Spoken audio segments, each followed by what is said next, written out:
Your microbiome educates your immune system.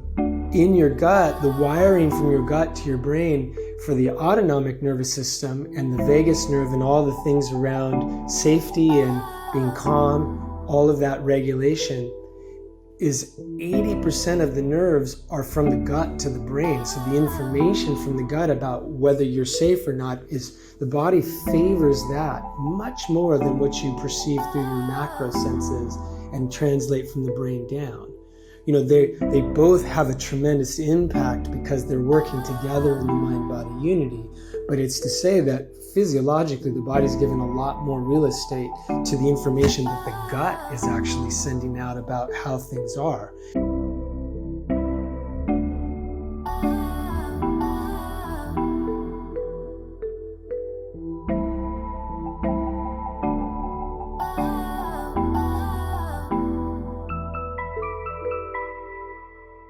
Hello and welcome to Curious Ones podcast by Yandara. I'm Yael Ginzburg, the host of the podcast, a yoga and meditation teacher and philosophy lover. Each week you will hear eye-opening interviews with the different teachers of the Yandara Yoga Institute located in beautiful Baja, Mexico, along with other teachers that pass through here. This life-changing knowledge shared through authentic, heartfelt communication will help you live a happier, more fulfilled, and connected life. Let's dive in. I'm very honored to have our guest today, Scott Blossom. Scott and I met over a year ago at Yandara when he was there as a lead teacher for Bhakti Fest for the Luna Soul retreats. And we weren't able to do the conversation then, but finally we're making it happen now. I always kept Scott in mind because I really was excited about this conversation, and it's finally happening. So I'll tell you a little bit about Scott. Scott is both a clinician and teacher integrating Eastern and Western philosophies. His approach is influenced by cross-cultural studies of healing, including Ayurveda, traditional Chinese medicine, yoga, and evidence-based nutrition. So welcome to the podcast, Scott.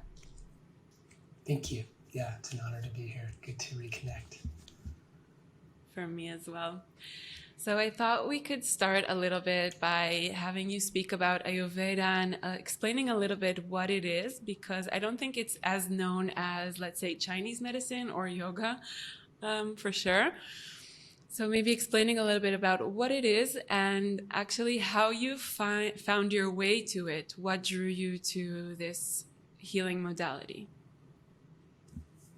Sure. Yeah. So Ayurveda is from India, and it's the term that covers all the various streams of indigenous medicine, that exist in India. And because India has such very different climates and terrains in that one country, as you would imagine, medicine is practiced very differently in those different contexts. And so if you want to define Ayurveda, it means the science of life and longevity.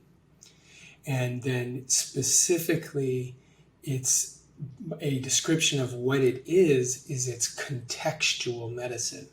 So it's always about, not the question that's always asked is not like, is something good for something, like, is this herb good for asthma or something like that? The question is always, who is this herb good for?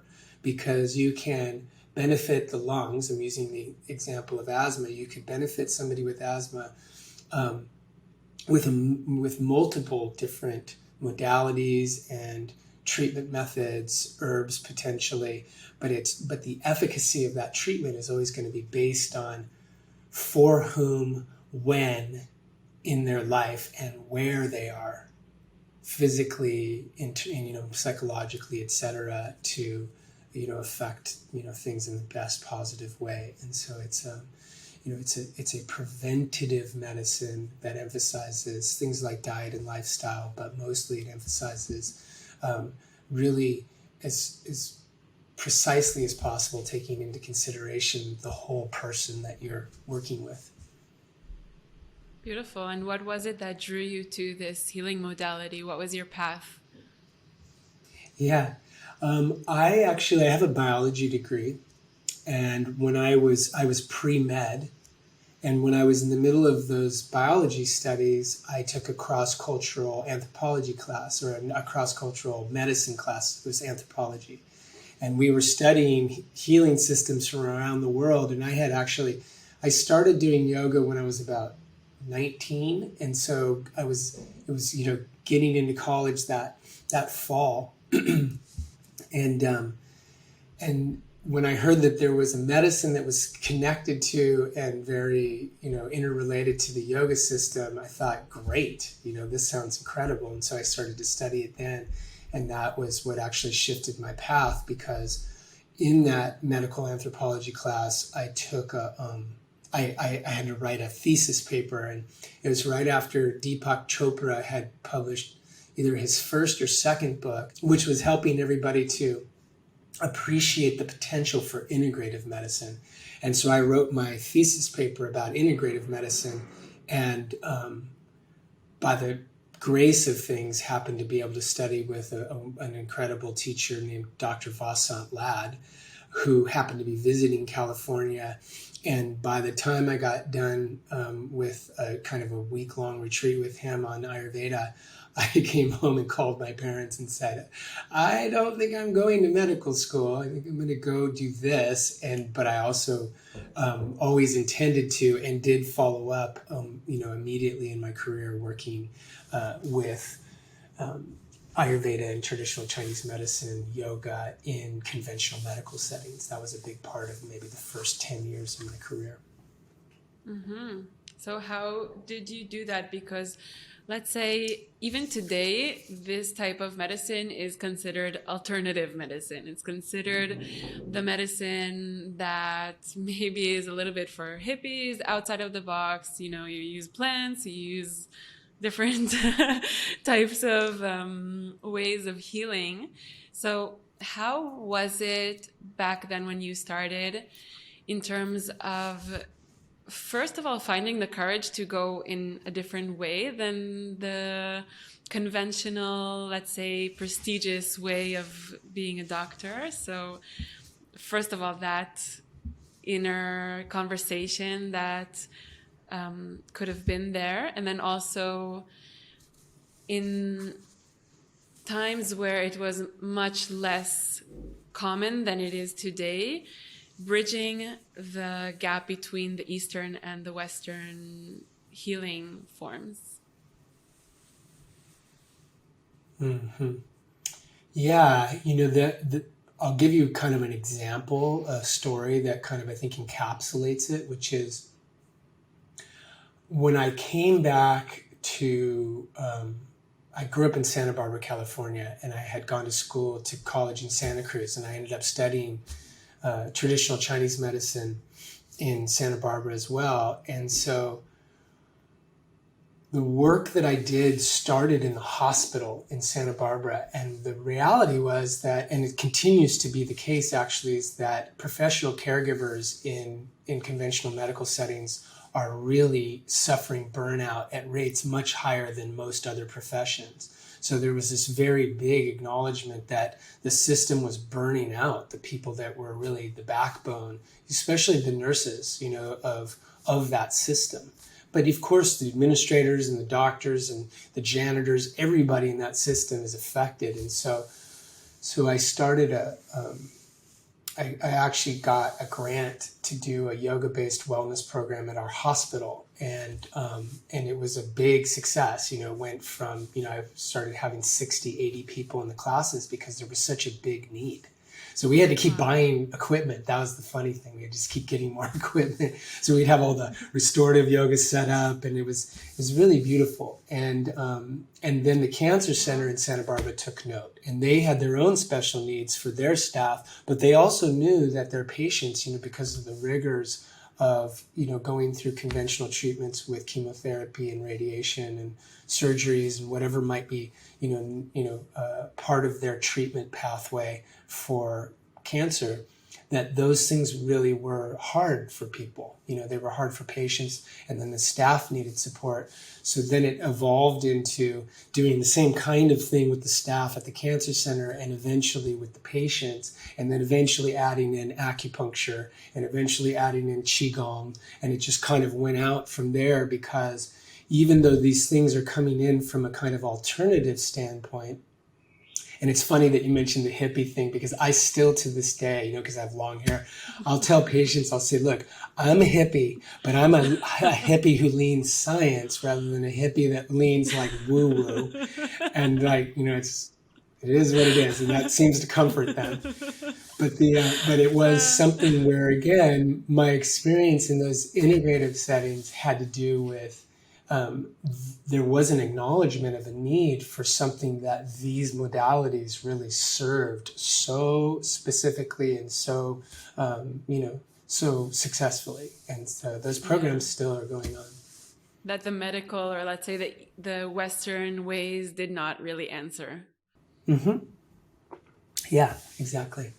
Cool. That's actually really interesting to hear that, because when I think about even now today, the convention of what people think of when they think of like Eastern medicine and Western medicine, I feel like it's still considered, hippie stuff. And I also call myself a hippie.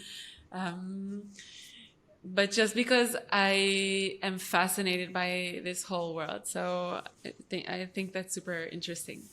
But I want to go back to something that you said before, because you really started by explaining Ayurveda with explaining that it's really not, there is one solution, like, okay, you have a headache, take Advil.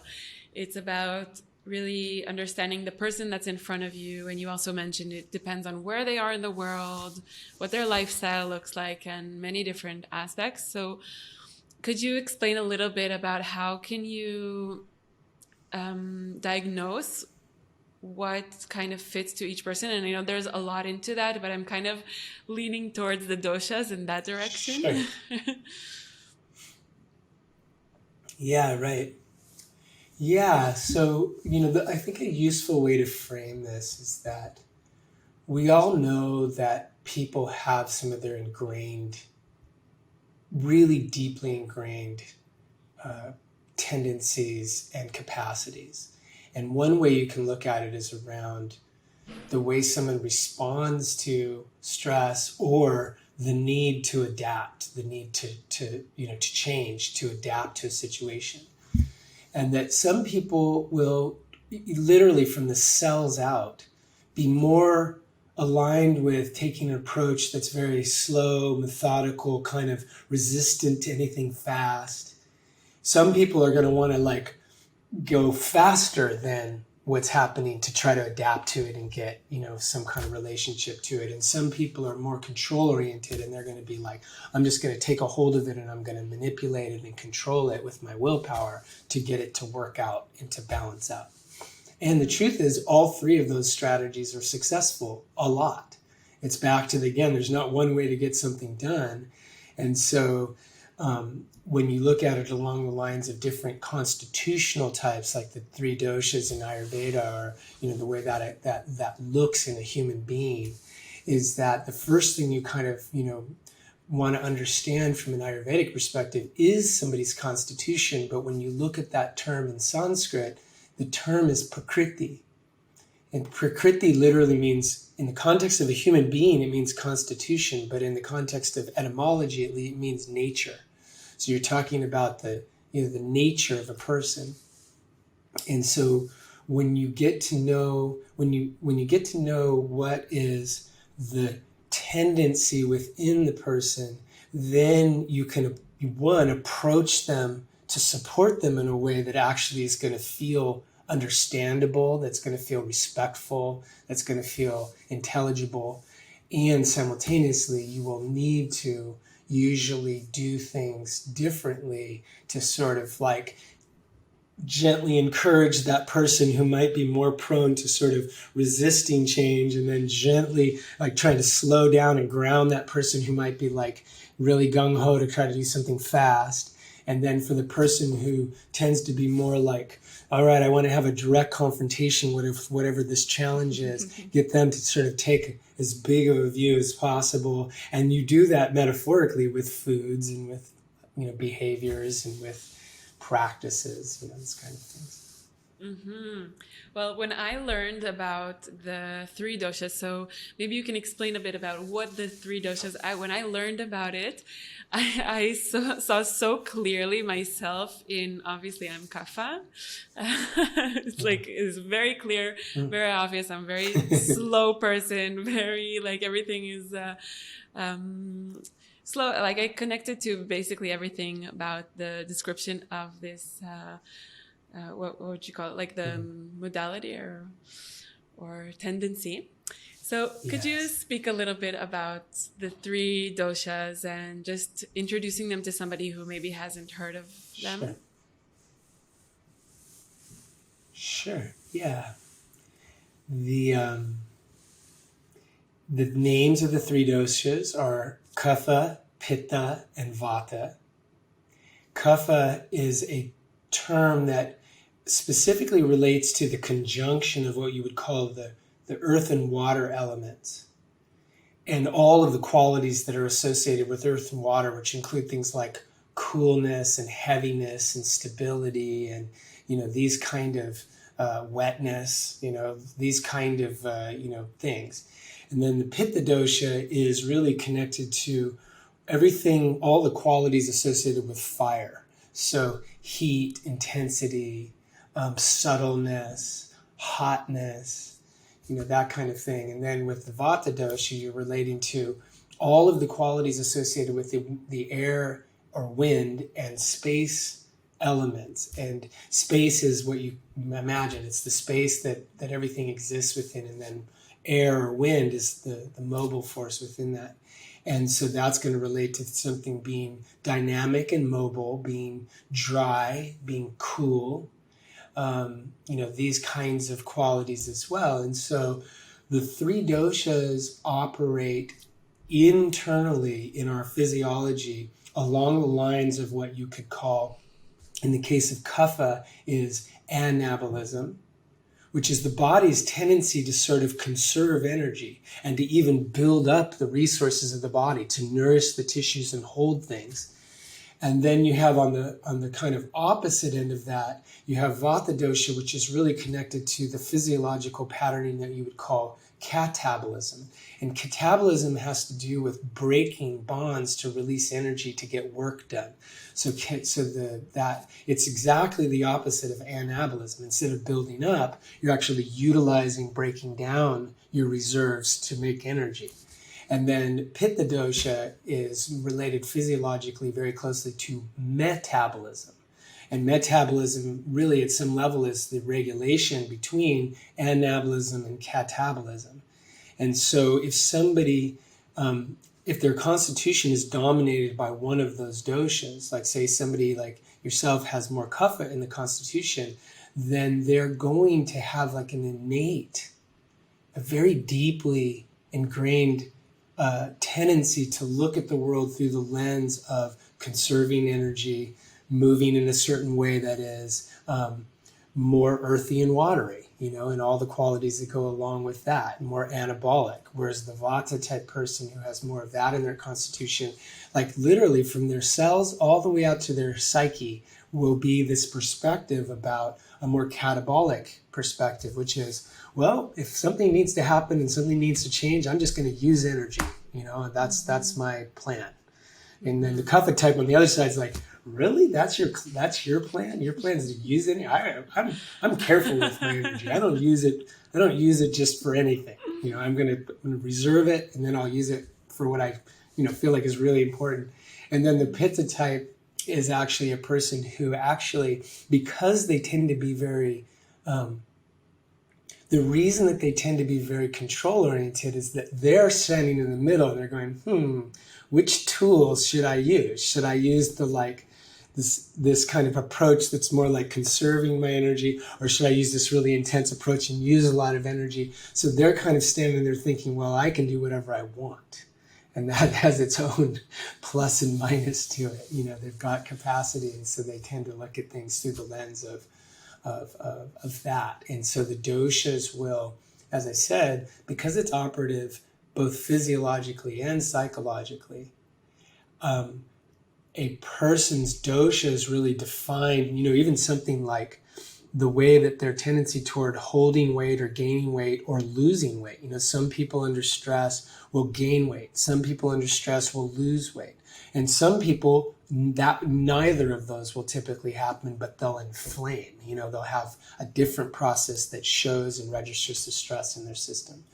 And so it's, again, all these ways of this, it's this ingenious way to look at the body and say, okay, this particular mind-body unity that I'm working with, which is a person, is going to have these tendencies. And so if circumstances are more like this, it's going to aggravate those tendencies. If circumstances or diet or lifestyle choices are more like that, it'll balance those tendencies. And then the person ideally gets to have enough self-knowledge to realize when they're in a situation where they either need to work against the grain of their innate instincts and tendencies and kind of get out of their comfort zone. And then on the flip side, sometimes, the circumstances are such that they go, oh, I get, this circumstance is balancing for me, so I can just trust my first instinct. And it's fascinating because when you break down the term prakriti, that means constitution, it literally translates as first reaction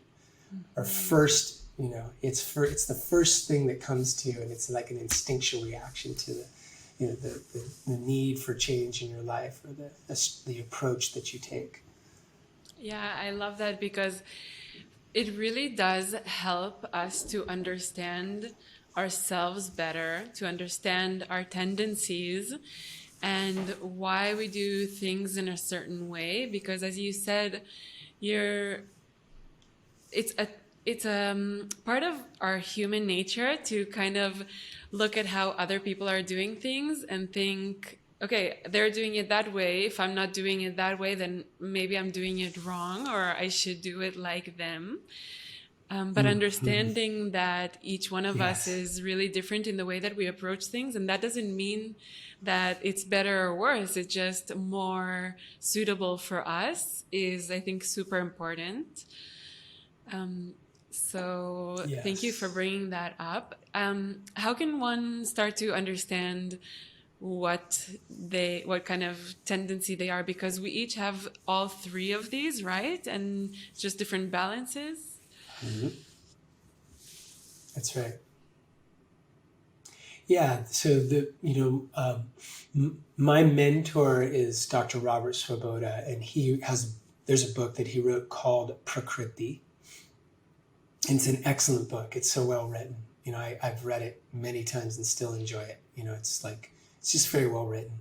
And so getting kind of an overview on what constitution is all about is one way to do that. Another way, if somebody wanted to dive into just sort of reflecting on who they are and what that might mean for themselves, is to take a dosha test.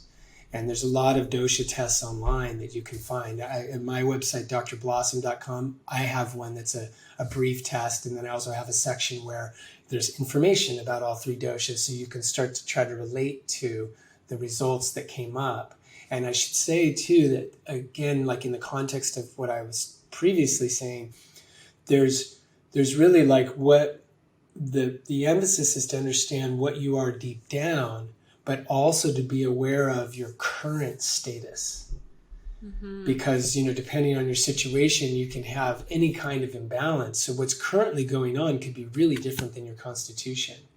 Really? And so like, for example, on my site, there's both a test for these deep down, long-term kind of features of your personality and your physiology. That's Prakriti. And then there's also a test that is all just symptoms. It's all about reflecting on, am I having these symptoms, which tells you more about your current status and how much balance or imbalance and what kind of imbalances you might have, in your system at the moment.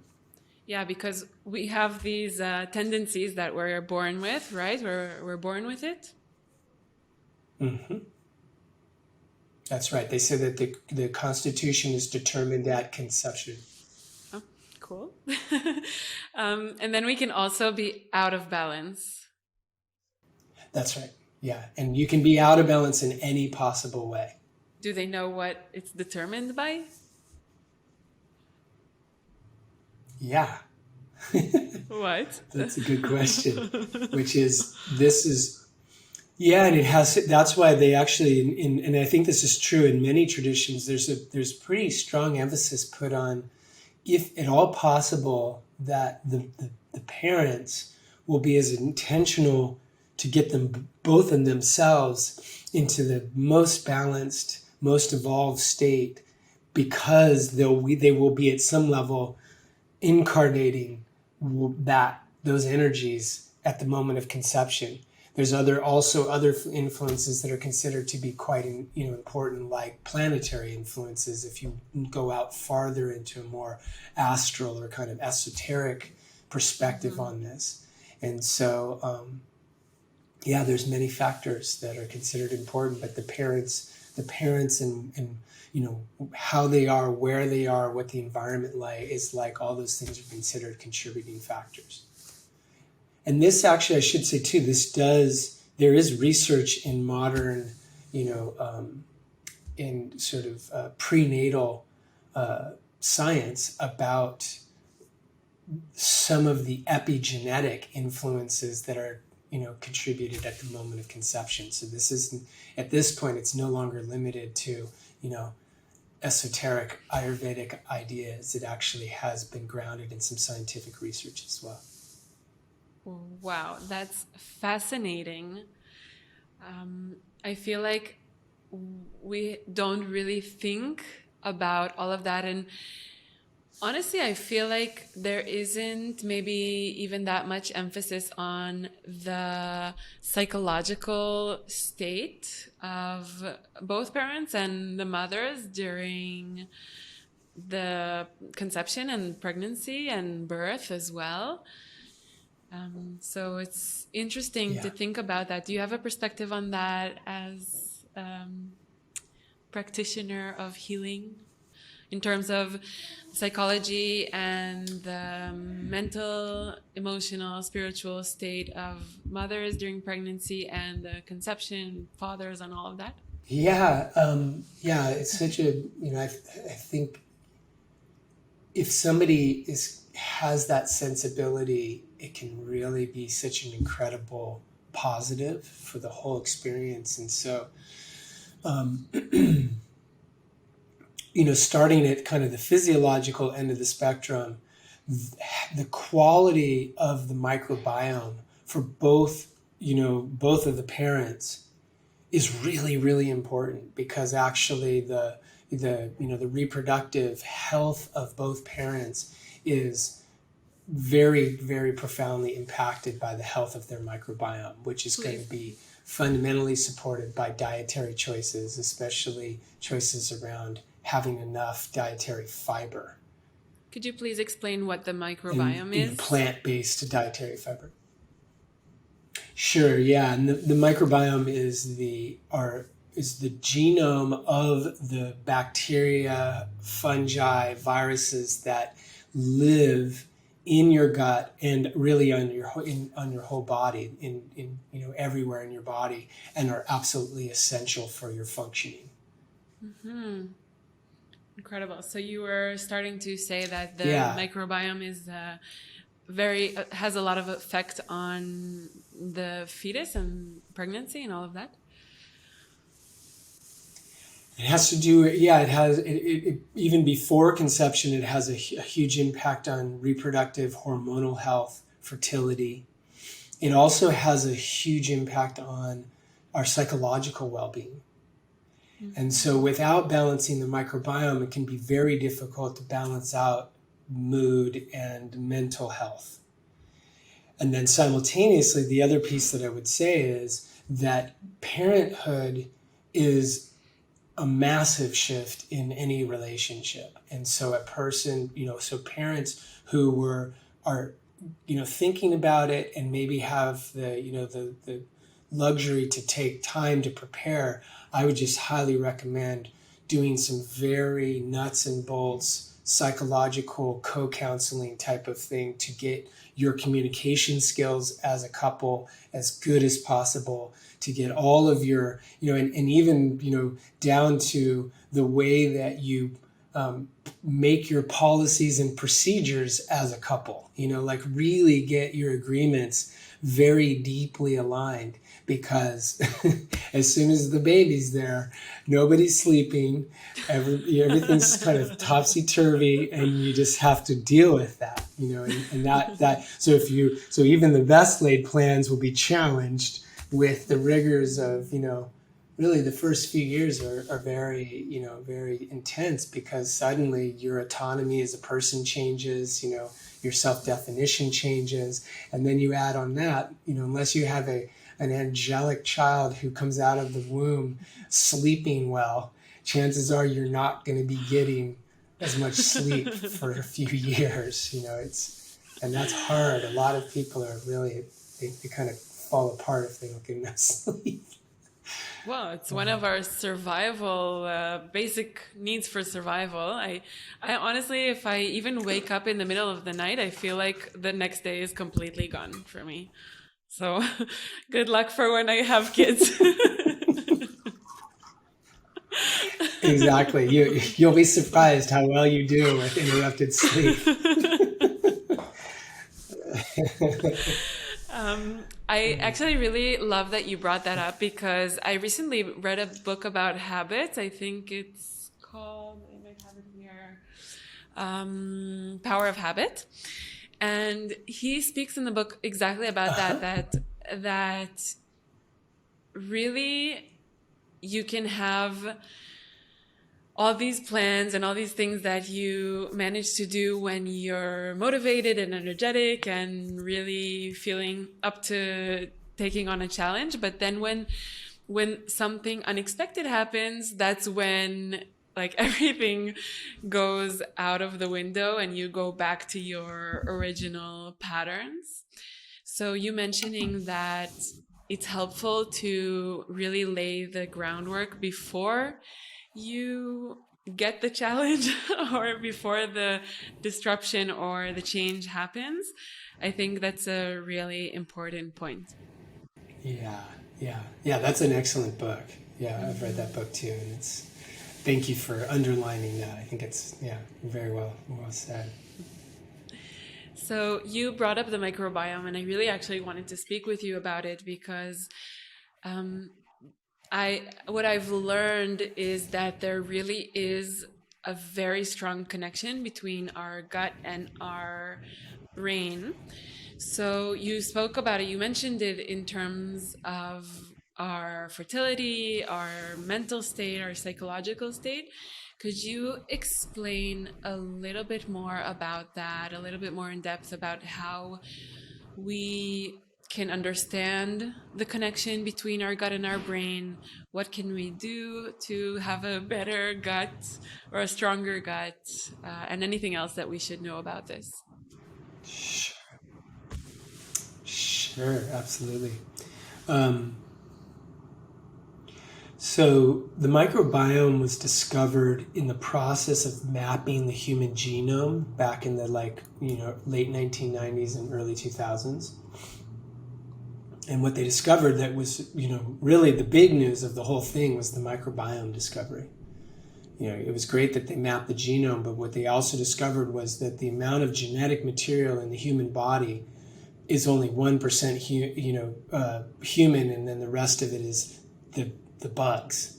And that doesn't mean that we're only 1% human. It just means that the amount of genetic material is massive coming from the microbiome that's present within us. And then as you go on, from there, what they also started to realize was that we had actually outsourced, we had delegated essential life processes to this microbiome. So it's the definition of symbiosis. So this is another piece, is that when you look at the number of cells in the human body that are human as opposed to the number of cells that are from the microbiota. Microbiota means the actual organisms. It's about somewhere between, it's around 10 to 1. So we're only 10% human, and all the rest of the cells that are working for us and are essential to our survival are actually non-human.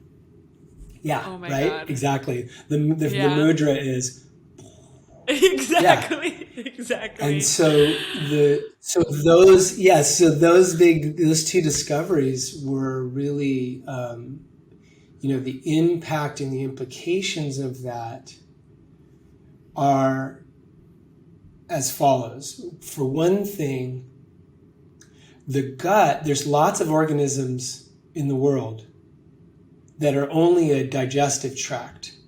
No brain, no central nervous system. They're a digestive tract with a neural network that makes it all work. So they can sense their environment, they can sense food, they can sense how to reproduce, all the things they need to do to live. But they don't have a central nervous system. And so we have this central nervous system that's a very developed central nervous system. But the wiring from the autonomic nervous system, which relates to really the deep regulation of our system, it's the two halves of the autonomic are the sympathetic and the parasympathetic nervous system, which are famous in the yoga context for, the fight or flight nervous system and the rest and digest nervous system. So the autonomic nervous system is so central to our survival. Well, it turns out that the nerve wiring in that autonomic system from your gut to your brain, there's roughly 80% more nervous wiring going from your gut to your brain than there is from your brain to your gut. So it's not your brain telling your gut what's going on. The body has a lot more neurological real estate having the gut inform the brain about what's true and what's accurate about life. And it's also no surprise that in our gut, we have as much gray matter as we have in our brain. And the neurological intelligence quotient is it is the same basically, but it's, to me, what this shows is that the gut is essential. The gut is the foundation and the brain is the flowering off of that soil. That's what flowers out of that soil. And so another example that's, you can get ready, you can place your hands in the position they need to be in for this next one, which is that serotonin as a molecule, it's so famous for mood and, what it does as a neurotransmitter, but serotonin is a multi-billion-year-old molecule. Serotonin was developed very early in the evolution of life on Earth as a signaling molecule. So it's not our molecule. It actually comes from the bacteria. Really? And in your gut, serotonin plays 16 different roles. Serotonin has this, and that's why the data point is that 95% of your serotonin in your body is in your gut. And so I think it's a perfect metaphor because in some ways your gut is like the motherland and then your brain is the outpost. And so the serotonin is working in your brain as this neurotransmitter, but it's actually, they're both communicating about the same kind of information. It's just one is operating in a space that influences your kind of identity as a human, and the other one's operating in a space where all this incredible, life inside of you is signaling each other, and they're doing their particular, interrelationship and interdependence. Wow. Definitely mind blown. That's incredible. I didn't realize how much more the gut is responsible for how we feel. I did know there was a correlation because I've, from my own studies for myself, like when I was having a lower mood, I was trying to find tools of how to change my mood and feel better. And I have stumbled across this information, but I didn't realize that it's so much more affecting how we feel than actually our mental state, our thoughts, and kind of our psyche. So knowing that, how do you recommend people to take that into account in the way that they live their life?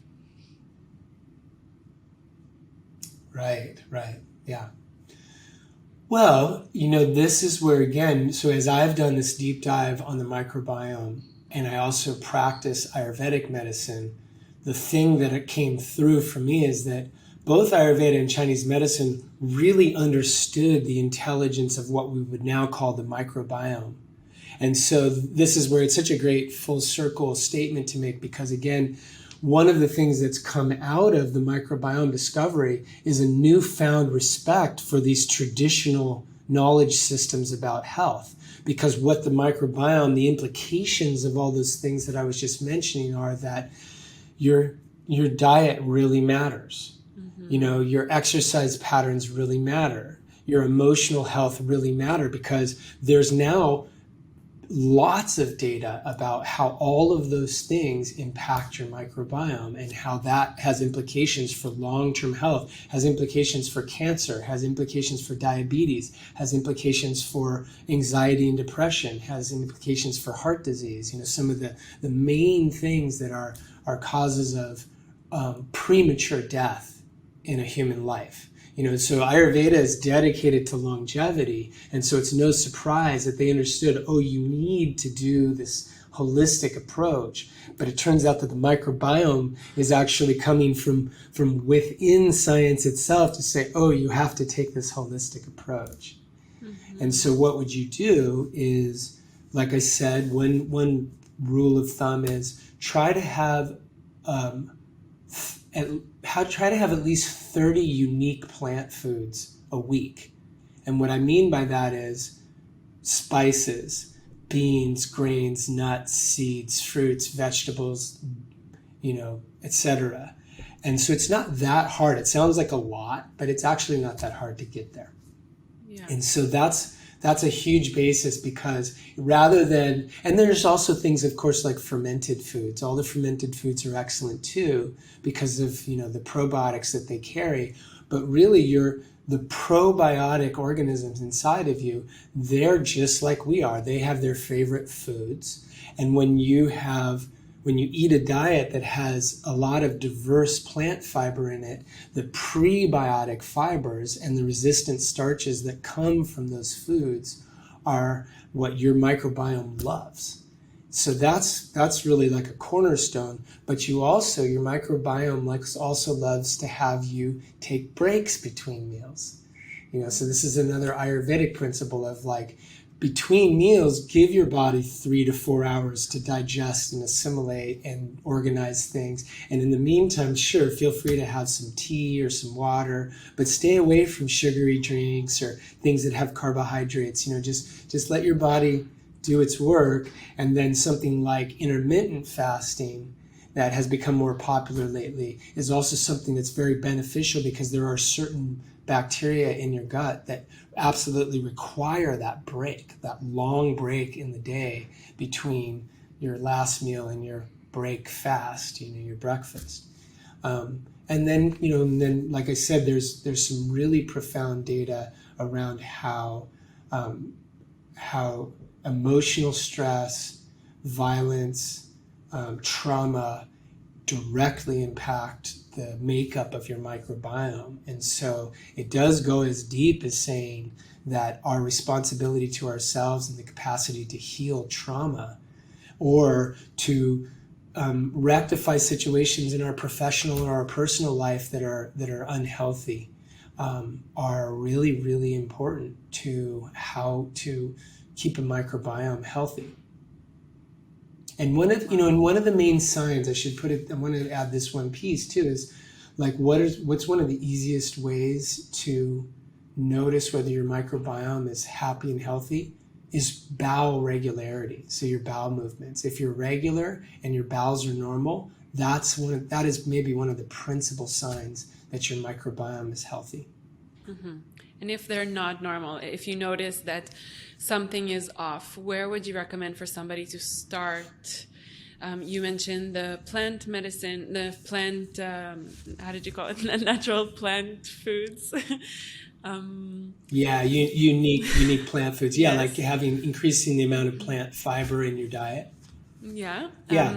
Yeah, What else? exactly. And so this is where that on the one side, when you go and you give your friend a meal and you serve it to them with love and it's just their favorite meal, they get so happy. It's the same thing. As soon as you start bringing in more plant fiber to your diet, your microbiome feels safer. They're actually feeling nourished. So that will cause them to calm down, and that really helps to regulate the serotonin in the bowel, and that will help to smooth out bowel movements. The other thing is actually stress. I think, as everybody knows, if you get really stressed out or you get really upset, it will affect mood, appetite, elimination patterns. And so that's another big one is self-regulation, which of course with yoga practices, that's one of its hallmarks is really teaching people excellent ways to self-regulate their nervous systems. Wow, I think it's fascinating that you mentioned all of this. First of all, the self-regulation of and how stress affects our internal state, even up to our gut and the makings of our gut. Are there certain foods that you would say that we should completely try to avoid? I would also love to hear your opinion about vegetarianism, veganism, meats, and all of that. Yeah. The avoid category is pretty simple in the sense of avoid the known poisons, which is fast food, processed food, alcohol and drugs, smoking, some of the things. And and this is where the microbiome is incredibly resilient. So if somebody enjoys a little bit of alcohol, or they have a little bit of tobacco, or these things where it's all has to do with extremity. Like if a person is abusing them, it's much different than if a person is having them in some kind of mild context, because maybe it's not great for your microbiome, but it's also not that injurious. It's all going to be a scale of dosage, like how much you have. But then with things like processed foods, foods with a lot of additives, those are the things that will really mess up the microbiome.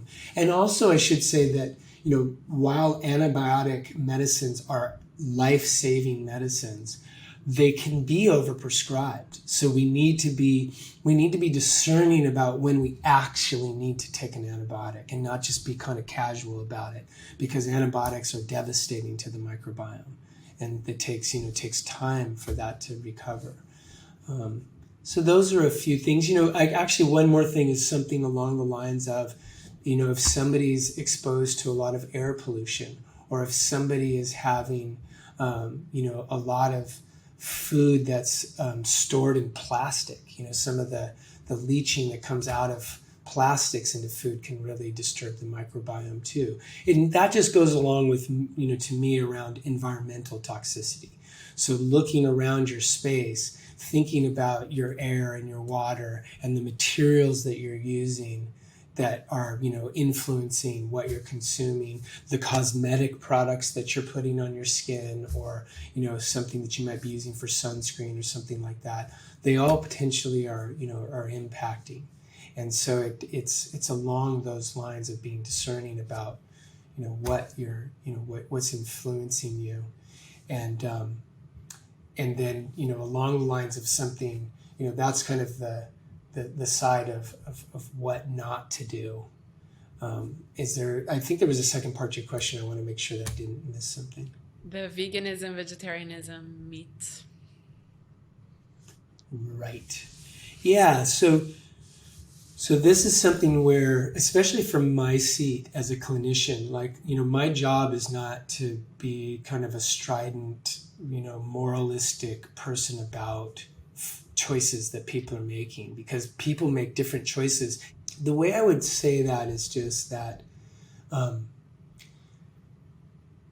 food has cultural significance. It has significance spiritually. It has significance for our mood and our mental health. It has significance for our physiological health. And so taking that into consideration, I'd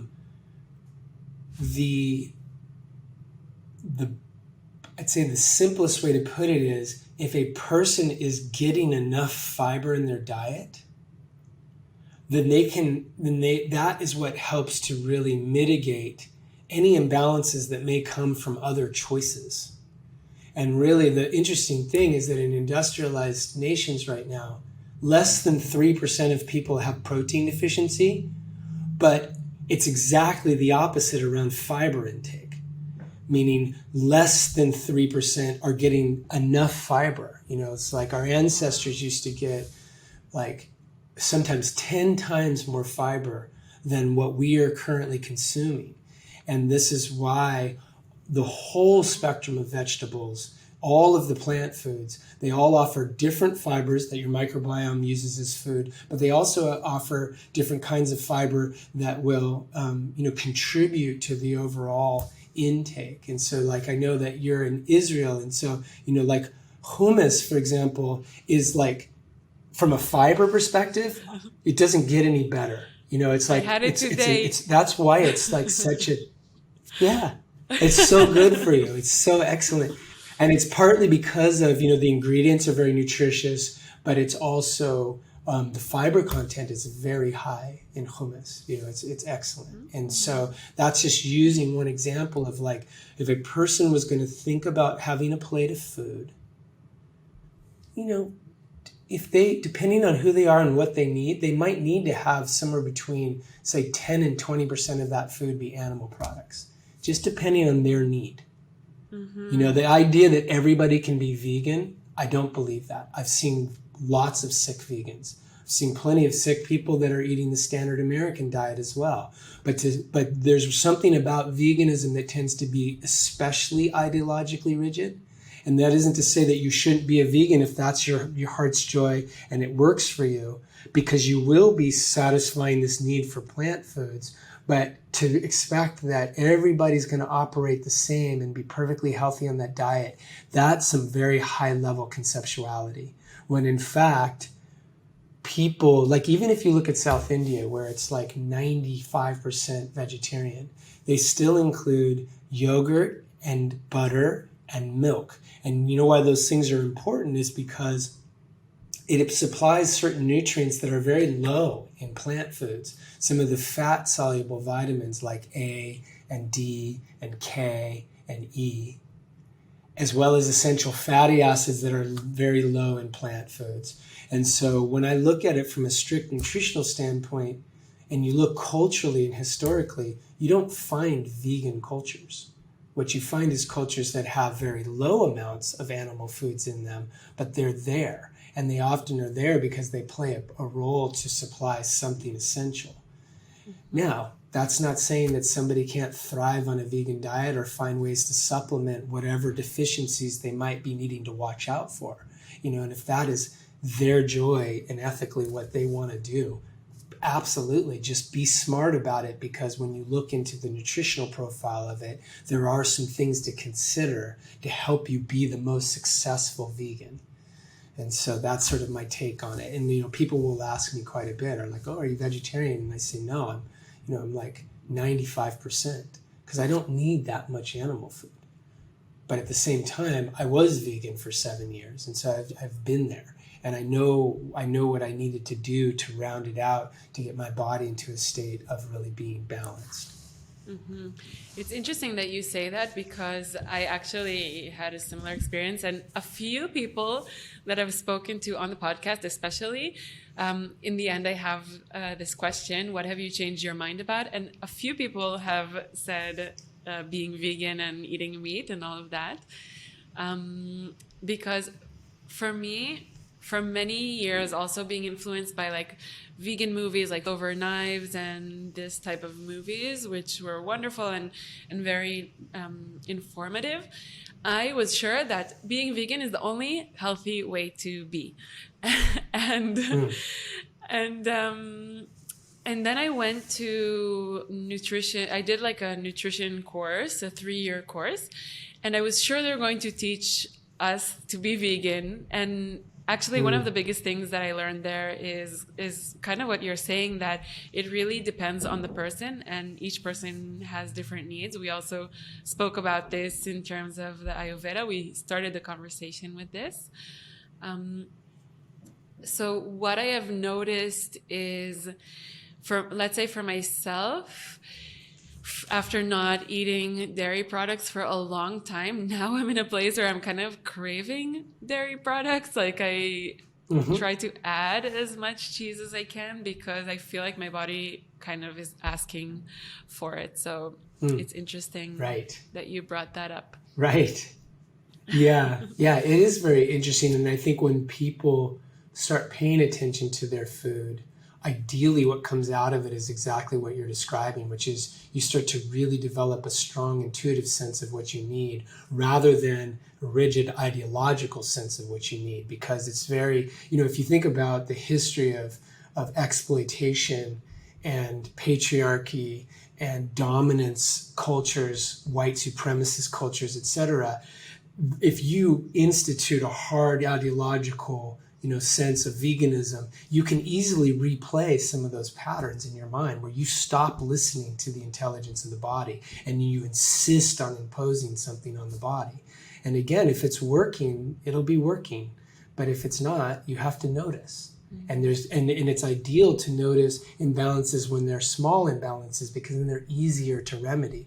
Whereas if you take yourself into very deep imbalances, which I've seen happen, it can be very hard to work your way back, and it requires a more nuanced and I'd say mature perspective on the mysteries of human health from person to person, and just a respect for how each person's needs are unique to some degree. Yeah, I love that you mentioned that, because it's really so much about this intuitive approach to our own health, because you can consult different people, doctors, professionals, but in the end, we're really the only ones that know physically in ourselves, in our gut, in our intuition, what is the right thing for us. So I think that's such an important point that you brought up.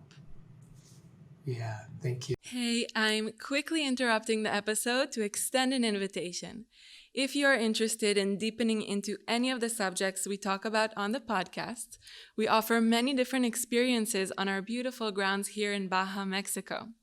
From 9-day modules such as sound healing and yoga nidra, to breath and meditation, as well as 200 or 300-hour yoga teacher trainings, and many different shorter retreats. Check out our website, Yandara.com, to see all the information about the different experiences. Let's get back to the episode. So, Scott, thinking about what we're talking about is something that I have been thinking about for a while, because I have realized for myself what a difference it makes, the way that I eat, because so many of us have been affected by culture, and more specifically diet culture, and the need to always look a certain way, and always there's this fad diet going on, and people telling us how we need to eat to be healthy. But I have really changed my mind about that in recent years, and I would love to hear a little bit about your perspective on it. So maybe you can speak a little bit about what is intuitive eating, and how does one go about starting to eat in this way? Great. Sure. Yeah, this is, to sort of start with your question and kind of the way you framed it, I think it's now fairly commonly understood that we have, on a cultural level, especially at a commercial level, we have this cognitive dissonance going on where on the one hand, capitalism, the message is consume, and that a successful life is the life that, where you can consume freely and to, indulge whatever you're interested in. And then simultaneously, all the imagery of body type and body image that are put out there are very specific, unrealistic kind of models of, what health looks like. And so for for many people who will, on the one hand, live the good life from a sort of purely capitalist perspective, they're not going to end up with that body. For one thing, it's not going to cultivate that body that is seen as ideal, because the idea is consume as much as you want or you can, but don't get fat and don't get this and blah blah blah blah blah. Yeah, exactly. So it's a cultural eating disorder, or a disordered eating, cultural disordered eating. And that, and then with the rise of social media and the way that has put a lot more emphasis on people curating their image or curating their narrative in a public space, those kind of spaces add another dimension of where you have on the one hand the chance of reinforcing unconsciously all of those cultural narratives, which is probably the majority of what actually happens. And then you also have the chance of actually having your voice be in those spaces as a counter to that, as something where you're going to say something different than just the mainstream cultural narratives. And I see both, I see both of those things happening. So just to, kind of to start with saying that the way that intuitive eating is developed is really at some level by acknowledging that you're the best judge, you're the expert on your own body and its capacity to digest and what makes it healthy and strong. And one of the things, for example, that I always ask when somebody comes in and they want to work on weight, that's their goal. Either they want to lose weight or gain weight as part of their goal with me as a practitioner. My question isn't a number. I'm not asking them what number they want to get to. I'm asking them how the weight feels. So if a person feels underweight, they'll often feel under-resourced. They'll feel weak. If a person feels overweight, they'll be like, yeah, the weight feels like it's something extra that's draining me and I'm carrying it around and it's a burden. But I've had patients that have, gained as much as, 25 pounds. And then when I ask them the question, how do you feel? They're like, I actually feel better.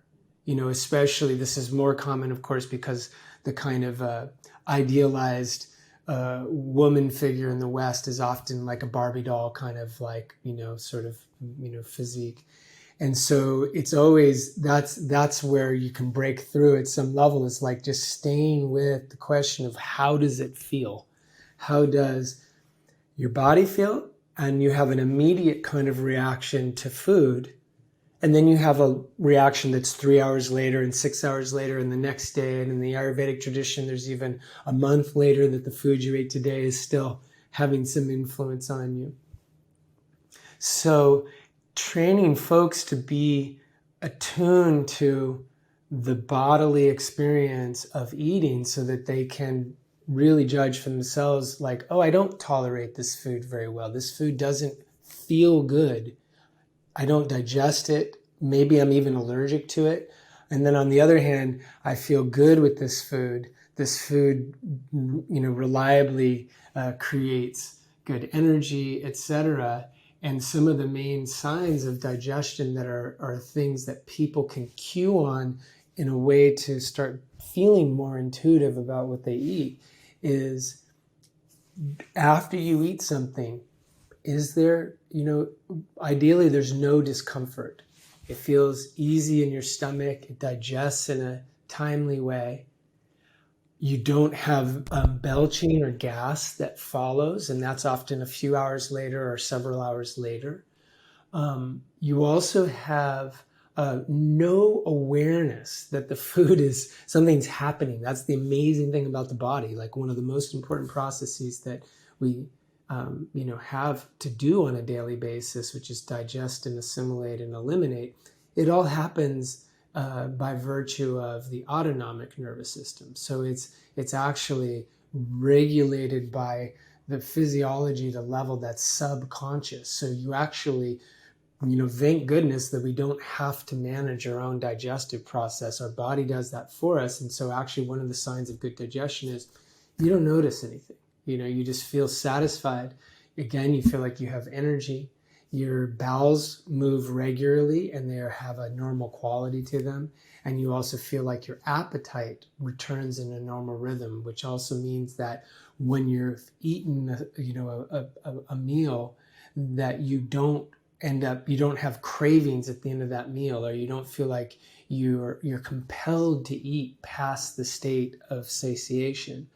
Or you also can eat and then sustain for at least 3 hours without eating food. And according to the Ayurvedic tradition, it's ideal in that time to just sip, hot water or tea, but having beverages that are not, sugary beverages or beverages that are sweetened is an excellent thing to do to just help our systems to process and then assimilate, eliminate, so that when we're ready to eat again, our whole system has completed the process of digestion. And so these are some of the signs that what you're eating is working for you. And if you can attune yourself to those things, that is going to be helpful for developing what you could call an intuitive approach to eating. Yeah, definitely.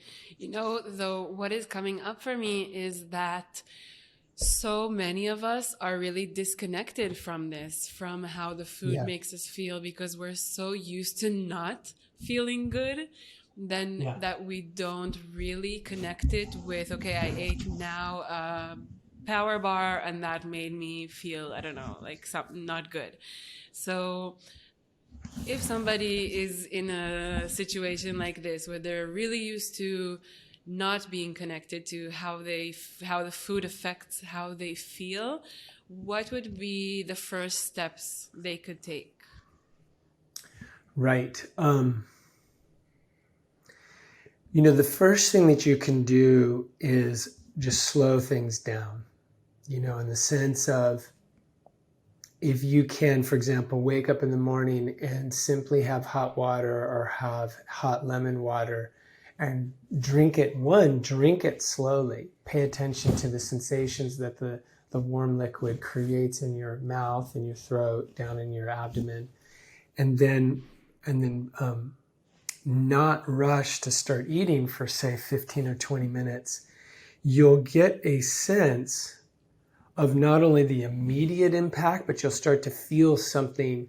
You can notice how the effect it has on your energy, your mood, your body feeling. And this is where things like yoga practice come into really are so important. And it's another reason that Ayurveda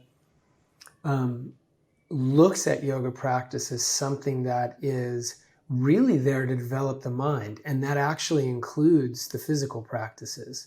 And so Ayurveda looks at the primary benefit of yogasana, for example, as a psychological benefit. But part of, you could say, a psychological benefit is the way that it creates a conscious awareness of the mind-body unity. Not the mind-body connection, which implies a separation, but the mind-body unity, that the mind is so powerful that it can attend to lots of things.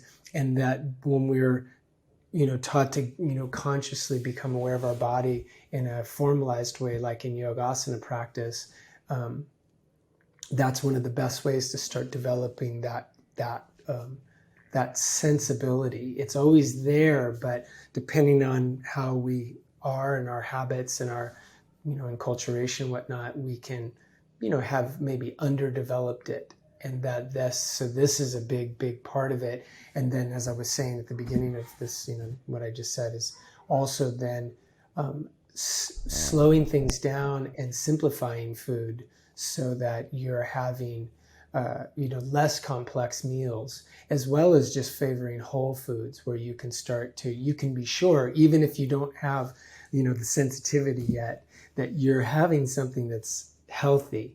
And then you get to just enjoy the process of trying to attune yourself without, risking anything. And this is one of the ways that when people do extreme dietary practices as a way to try to, promote health or purity in their body, and it often doesn't work out so well, because that attitude is often based on a disconnect from the mind-body unity, or within the mind-body unity. That really makes sense to me, because I guess when we were living, in nature, we were very much connected to how our body feels. But because we live in such different lifestyles today, and we have so many stimulus or stimuli and so such bad food, honestly, that's really designed to make us want to eat more and more of it, then we have become really disconnected from how we feel. So I love that you said basically start from finding ways to connect to how your body feels, and then from there use that in your food practices. So this kind of takes me to another subject that I really wanted to speak with you about, which is autoimmune diseases. And I'm asking this for my personal interest, because I have eczema on my arm. And honestly, sometimes it's really painful. And I just would love to hear you speak about autoimmune diseases from an Ayurvedic, holistic perspective, because the solutions that I find from doctors are basically put steroids, put creams on it, and don't be stressed. But I practice yoga a lot. I'm a yoga teacher. I meditate every morning. I read books. I consider myself a pretty relaxed, calm person. And yet there's always stresses that come up, and there's always things that happen. And I feel like it's unavoidable to have different stresses to come up. So my roommate actually mentioned that a doctor once told him to write a letter to his body saying, like, body, I understand you're trying to communicate something to me through my skin. I understood the message. You can stop doing it. So I thought that was a really interesting approach, and it helped him with something he had on his skin. It went away completely. So I would love to hear your perspective and your suggestions on the matter. Yeah, thank you. Yeah, that's a really interesting way to frame that question. And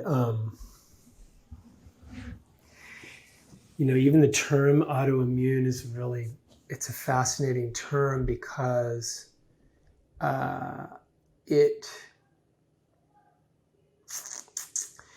implies, I think the simplest interpretation implies something about the body turning on itself, right? Like, why would the body do that? That's crazy, Yeah. Well, the term itself is like a little crazy, because the body doesn't turn on itself. At some level, the body always is voting for its survival. If it really truly was going to turn on itself, you'd just die. It would just stop. Yeah. And so that survival instinct and the immune system function are very closely connected. And so, because at a physiological level, the question, just similarly at the psychological level, the fundamental question is, am I safe? Is this substance that I just ate, or is this social environment that I'm in, or this cultural environment, or this physical environment, or is it safe?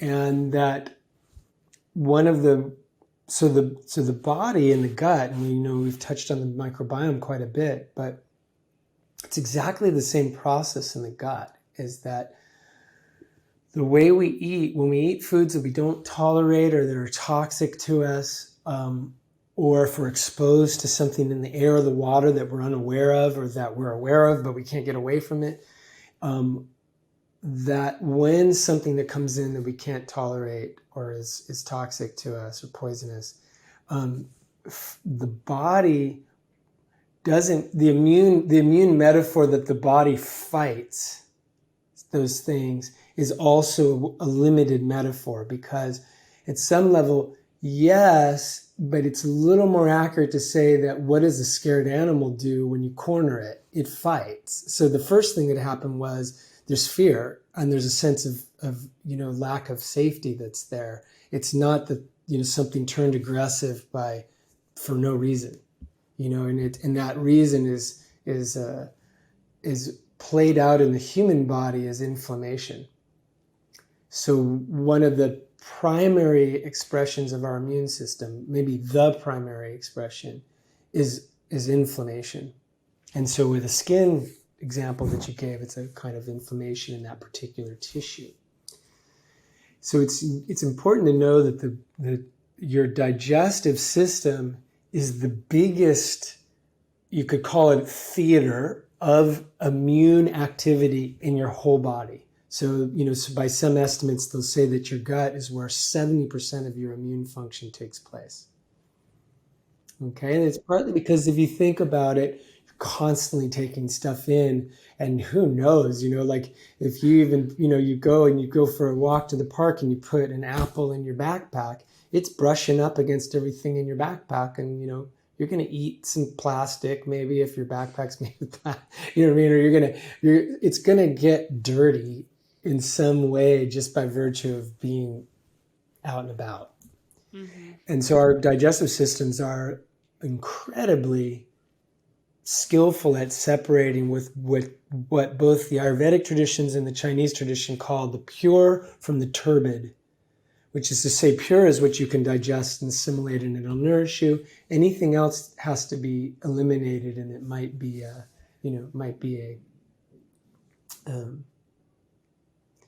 just something simple like insoluble fiber that is natural, or it could be something that you swallow that your body doesn't know what it is and it's just trying to move it out as quickly as it can, whether it's a chemical or it's an actual physical substance that's debris or something like that.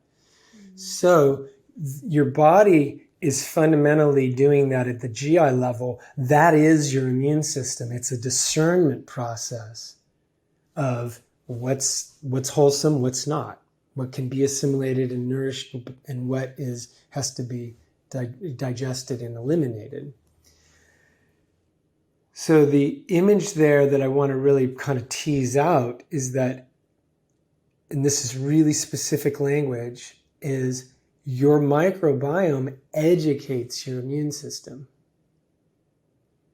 The microbes are educating your immune system. And the other thing that's true too is that, and I think we touched on this, is that in your gut, the wiring from your gut to your brain for the autonomic nervous system and the vagus nerve and all the things around safety and being calm, all of that regulation, is 80% of the nerves are from the gut to the brain. So the information from the gut about whether you're safe or not, is the body favors that much more than what you perceive through your macro senses and translate from the brain down.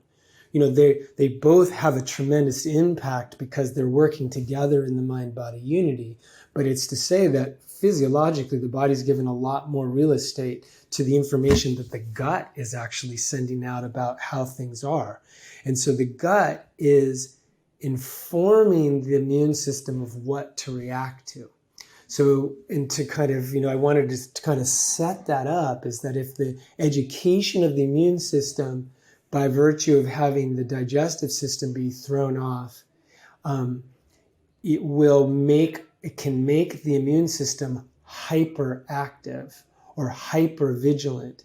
It's like the way when somebody's really upset, that you can't ask them complex questions or things with a lot of really contentious questions because they're not in a balanced state. So they're actually likely to react in a way that's not commensurate to what you're trying to communicate about. They might, and you get it, or you come to a friend and they're really stressed out and you ask them a simple question and they snap at you, and you know that was not the normal response to that interaction. You must be having something else going on.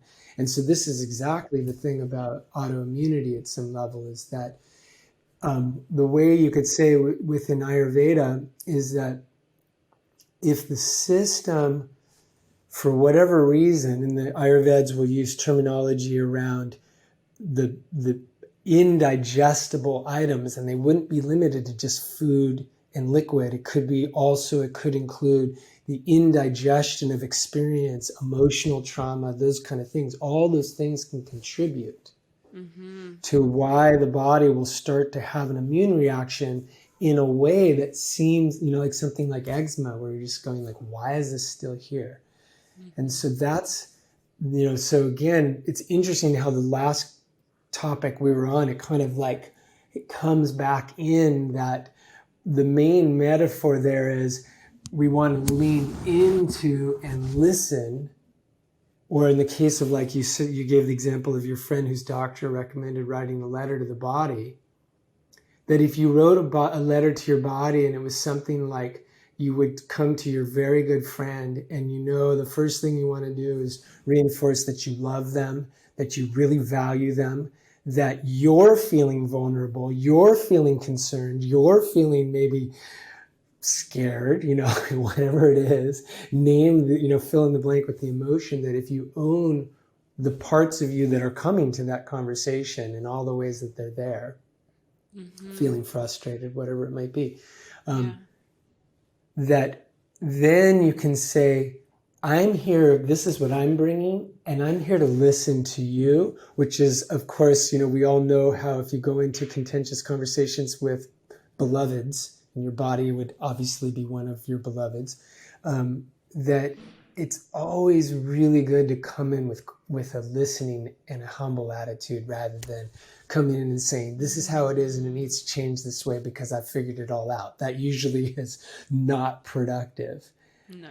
And so one of the most common patterns, and I see this with patients all the time, is basically that people hope that they can just order their body around, when in fact the listening and the discussion will sometimes reveal truths that are really, really painful to acknowledge, but they're liberating when you actually get with them and make the adjustments they're calling for. And that's not to say that something like a skin issue is all psychological or spiritual. I'm not saying that at all. But at the same time, you're looking at the whole spectrum of possibility, and it's all forms of communication. It's all forms of listening, whether it's the food or the lifestyle or the actual emotions or the... Yeah, it's really interesting, first of all, that you began with the microbiome and how much it affects our nervous system, first of all, and also our immune system. I find that super interesting and very relevant. I had a intuitive hunch that it is connected, but I definitely understand and feel on myself how closely connected my mental state and my emotional state is to my body. And I see it directly and immediately on my skin. Like when a piece of eczema comes out, it's directly related to a stressor that I had in my life. So it is very, very, very much mental, spiritual, or something in that realm. So how do you suggest one starts to figure that out? Because as you said, it's something that is undigested. So how do we start to realize what it is? Yeah. That's where, from a kind of more of a clinical perspective, things like elimination diets and some things where, again, you start simplifying for a while your diet to see, if I take out, and the obvious things are going to be like, okay, I'm going to eliminate some of the things that are the most likely to be things I might be reactive to, whether it's dairy or sugar or wheat or something like that, whatever it might be. So you can do, elimination diets are a good way. And then you want to go, like, if you go a step deeper, what are things that I may enjoy that I know aren't good for me? Like some people, with excess alcohol or something like that, For me, it's sugar, I have to admit. Okay, good. Yeah. And then when you get, and so the same kind of thing that, there are the parallel with the symptom is that, psychologically, I've had, the benefit of experiencing a system of psychology called internal family systems for a number of years now. And one of the ways they look at things is their main concept is that we have parts, and all the parts, they have their like belief systems and they got their story, and you have this whole world in there. And it's not just like, oh, there's mom and dad. It's not that at all, actually. It's just, but so you're looking at the different parts that are present, because it's not just the skin that's talking. It's actually, we get into habitual patterns with how we relate to that symptom. So then, asking, investigating what belief patterns are being triggered by the expression of the skin can be super useful to actually, because then you actually can change the relationship to the skin from you could say your psychological side of things. And then simultaneously, the body will often express things that the mind is not willing to encounter. So if you ask the body what it's trying to tell you, and you just really, this is again where yoga practices can make you more maybe talented at doing this. But if you go and, take yourself out to a cup of tea, or go out to the beach or a park or something like that, go to some place, a forest, and sit down and just give your skin like an hour of your time where you just say, hey, I'm listening, and then wait, because often, like children or animals, the body will not immediately talk. But if the body knows you're not leaving, and you keep reminding it, like, I'm here to listen, I'm not leaving, because there can be that attitude too, where you're just like, I just want to get away from you. Like you're problematic and I want you gone, which is this kind of message, or a rejection kind of message. Whereas a lot of times those parts that are speaking through the body, they need you to remind them repeatedly that you're not going anywhere, that you're with them, you love them. And even though they're misbehaving, it's just like a parent to a child, where you just say, I love you, and it doesn't matter. Like, I know you're having a hard time. I love you, and I'm not leaving. And I know that I've probably conveyed an attitude that I want you to go away for maybe a long time too. Which is why your example of the letter was like, for me, the thing of, hey, body, I know you've been doing this. Can we stop doing this? Is such a reasonable attitude.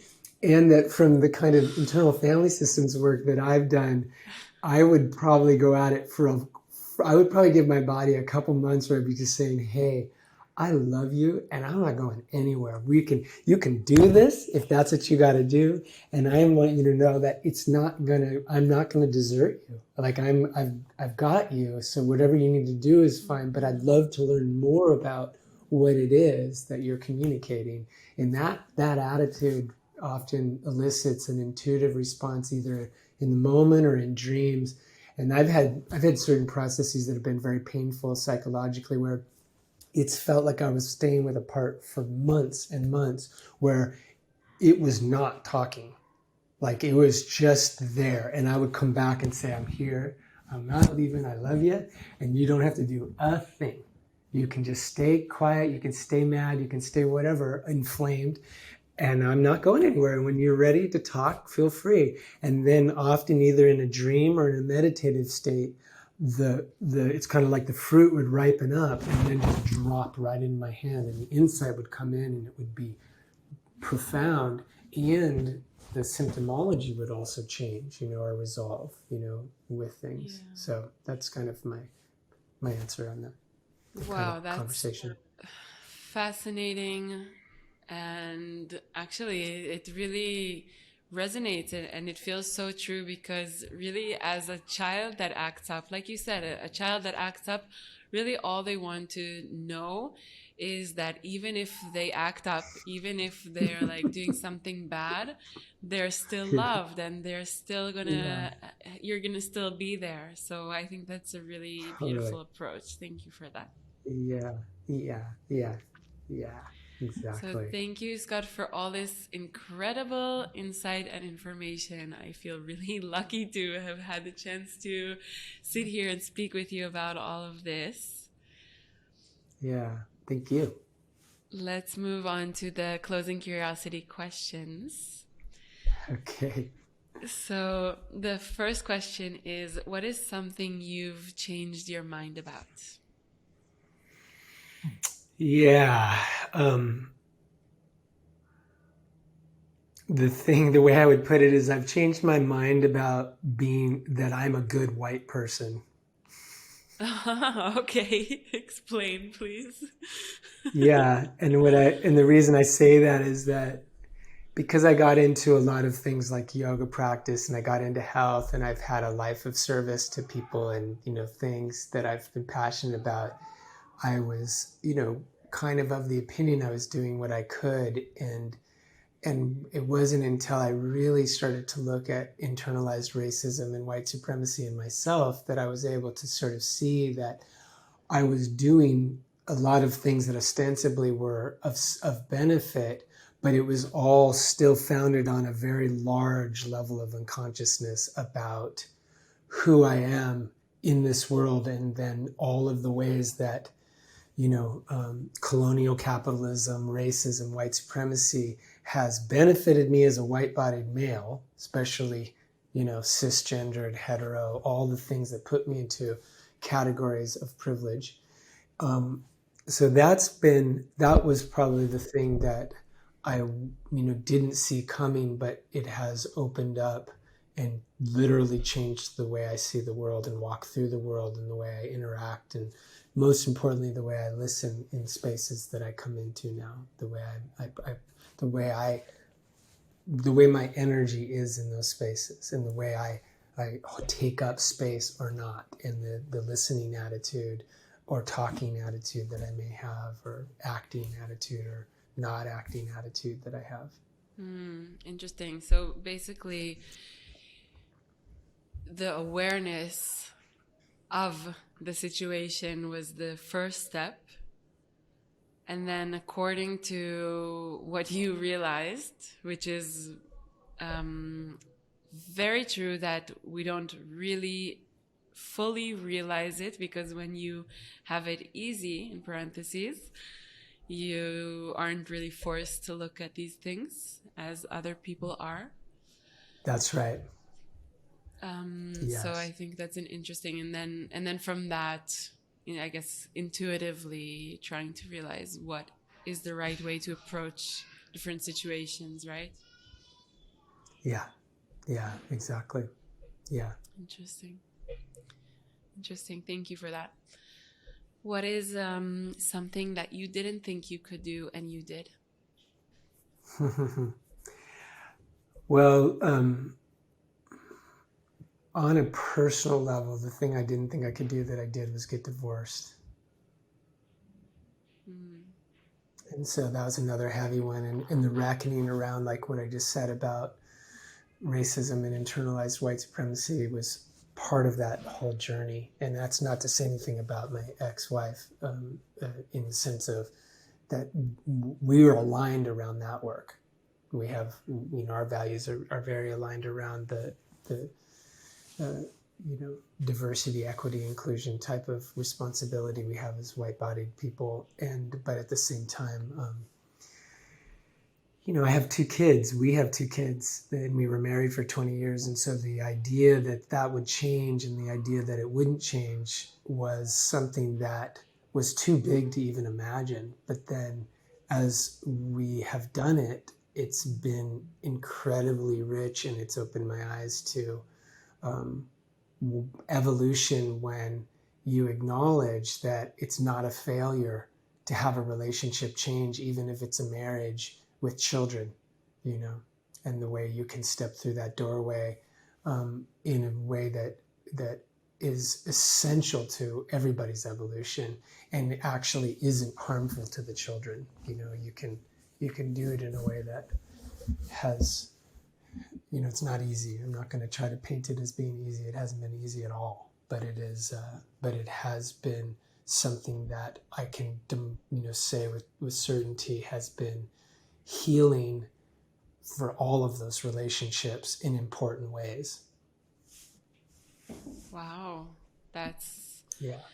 incredible, because as you speak about that, I think of people that I know that stay in unhappy relationships because they want to stay for the children. Mm-hmm. And I really, really believe that the best thing that we can do for our kids is to live our life with honesty and alignment and in alignment. And I think that although it might be a really, really hard and scary thing to do, I haven't been in that situation, but I have been the child of divorced parents, or I am. Yeah.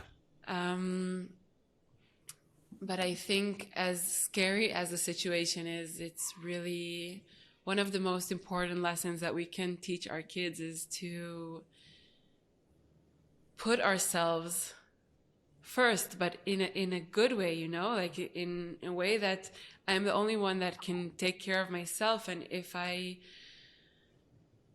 let go and if I neglect my own needs, even for my kids, then they learn to do that themselves.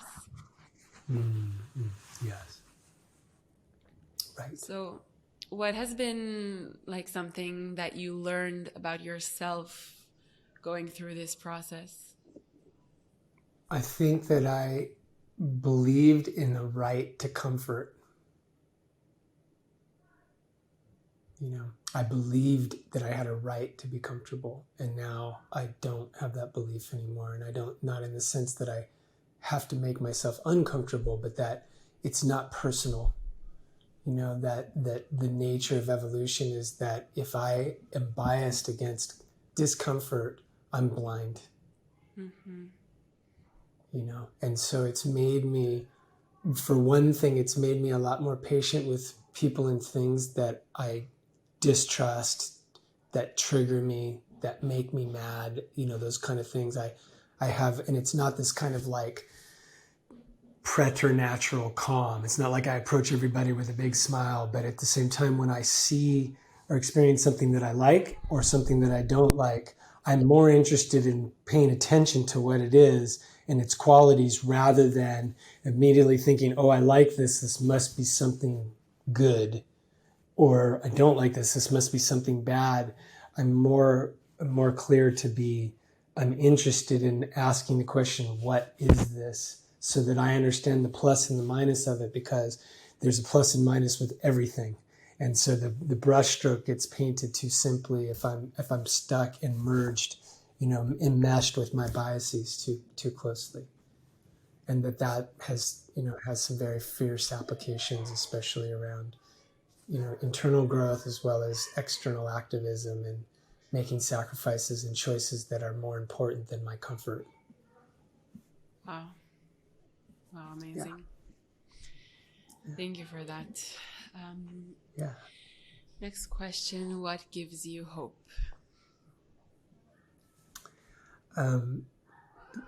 The children, you know, my children.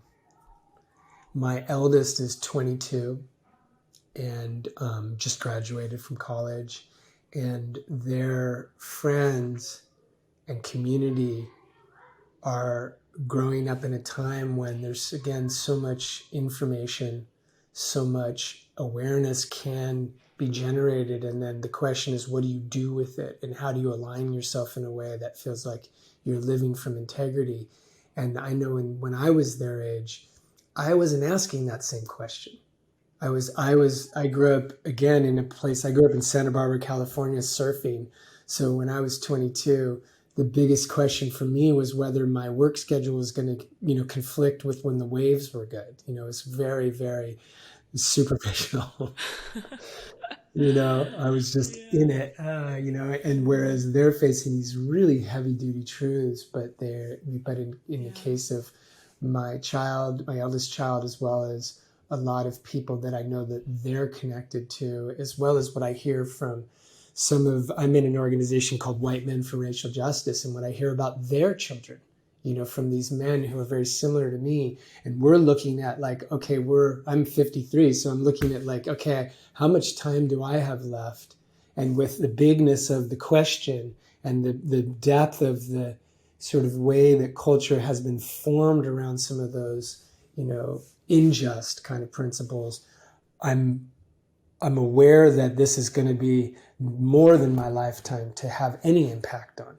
And so then when I look at who I was when I was young and compared to who, like I'm giving the example of my eldest child as well as my 14-year-old son, I have a sense that they're more savvy and they're more aware and they're more willing to engage in the world in a meaningful way that's going to produce the possibility of us moving evolution along faster even, or in Definitely. a way that will be more wholesome, because they're giving up on some of the really destructive beliefs that I embodied, that I imbibed, around, again, right to comfort, the pursuit of wealth for its own sake. And that goes along with the idea of right to comfort and just the acquisitive, extractive mindset that was not being questioned when I was a kid so much, or it was, but because of what was going on, I was clueless. And now I see there's a more, and I think to call it woke, I say that, with admiration.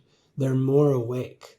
Like, what's really going on, and how am I going to be part of, some way of resisting the forces that are really destructive and extractive and unjust, and so that gives me hope. Wow, beautiful. I agree with you. Yeah. So last question, what are you curious about right now? I'm very curious about ancestral healing. In the way, again, that there are a lot of forces within my mind that operate at a level that's subliminal. It's like if I really get still and I pay attention, there's like a forest in there, and I hear these voices on the perimeter of the forest, and that feels like it's connected to some of those ancestral momentum that's within me. And so I'm curious about, how do I start creating an exchange, like a reciprocal exchange with these forces that I'm not conscious of, that have so much impact on me because they're carried through my lineage. So that I'm curious about that, and I'm curious about how to nourish and contribute to the healing of the ancestral lineage that I carry. Wow, I'm so curious about that as well. So please share your notes when you have some more. Yeah, thanks. Yeah. I learned so much from you, Scott. I hope that we'll get to do this again sometime. Just to close off, is there anything else that you would like to share? No, I just want to say it's been a joy talking to you, and I really appreciate the rhythm and the quality of the conversation. It felt really, really natural and connected. So thank you for that. Thank you so much. Yeah. Now, after this time to nurture your mind and your spirit, we invite you to take a moment to consider others. A kind wish might come to mind. Know that what we learn becomes more valuable when we apply it and share it with others. So share this episode on Instagram stories, tag Yandara and I, or share with a loved one so that more people can benefit from it. Our hope is that the search will lead you home to who you already are, to what was always there. We'll be back next week with more inspiration, honest conversation, and insight into the energetic world around us. Thank you for listening and watching.